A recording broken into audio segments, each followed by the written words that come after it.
faith and logic and reason, and how they intermingle when it comes to religious dogma.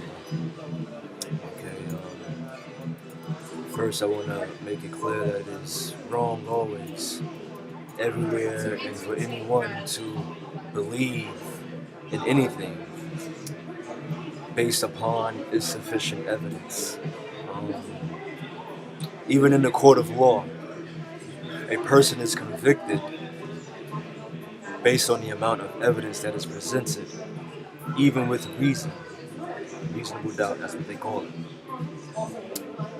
Now, what is faith? Faith is the unquestioning belief that does not require proof or evidence. That's what faith is. It is the unquestioning belief in religious dogmas. Dogmas are religious beliefs that are defined by a church authority. For instance, one dogma of the Israelite Church of God in Jesus Christ is that the white man extracted the Apocrypha from the Bible. Now, according to facts and evidence, that is erroneous, that is fallacious, that is not true. That is an error. The most formidable weapon of any kind against error is reason. What is reason? What is rationalism? These things, they coincide, they go hand in hand. In order to be a reasonable individual, you must employ rationalism. What is rationalism? Rationalism is the ability to accept reason, which is the ability to think, form judgments, and draw conclusions. That's what reason is, the ability to think, draw conclusions, and form judgments. Now, a person who is rational, this person employs and accepts reason as the only authority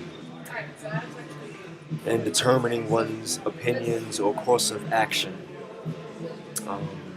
Rationalism uses logic and sense evidence together, they coincide, and is contrasted with religious faith, or the acquisition of knowledge through unquestioning acceptance of authority. And this is why pious individuals and religious fanatics, they are at odds with free thinkers and rationalists, because a person who relies solely on faith is void of evidence. They are void of truth. They are void of facts. They don't rely on those things. The only thing that they believe in is faith. Whereas a person who is reasonable, a person who relies on evidence and facts, they can't fathom the concept of denying facts, of denying evidence, turning the blind eye, closing the eye of reason to accept something based on faith. The way to see by faith is to shut the eye of reason. Now, faith is the great cop-out. It's the great excuse to evade the need to think and evaluate evidence. Faith is belief in spite of, even perhaps because of, the lack of evidence. Now, I am a believer. I am no more a believer than any of you. The difference is, I am a believer in reason, I am a believer in rationalism, I am a believer of facts, evidence, things of that caliber. You guys, on the other hand, you Christian fanatics, you radicals, you extremists who go as far as denying facts and evidence when it's presented to discredit your faith, you guys, you so-called true believers, you guys are the arch enemy of three things, and all for the same reason. First and foremost, a so-called true believer totally believes in what that person totally believes in, and is thus the enemy of oneself, the enemy of truth, and the enemy of all that crosses that individual's path. The reason why I am no longer a believer of Jesus Christ, the reason why I am no longer a believer in the Bible as the inerrable, the infallible Word of God. The reason why I no longer attend the Israelite Church of God in Jesus Christ is because I am not interested in making fictional characters my God.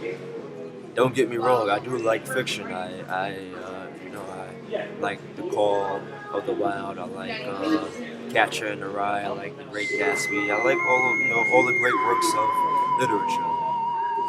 However, I'm not interested in making Holden Caulfield my deity. I'm not interested in paying homage into characters that are spin-offs. Jesus Christ, Mary, they are spin-offs of previous cultures' deities. This cannot be denied, this cannot be gainsaid. Okay, so I know that the streets are talking, people are wondering what's going on, what happened to me. But this is what has transpired. Okay, I have always been a believer of truth.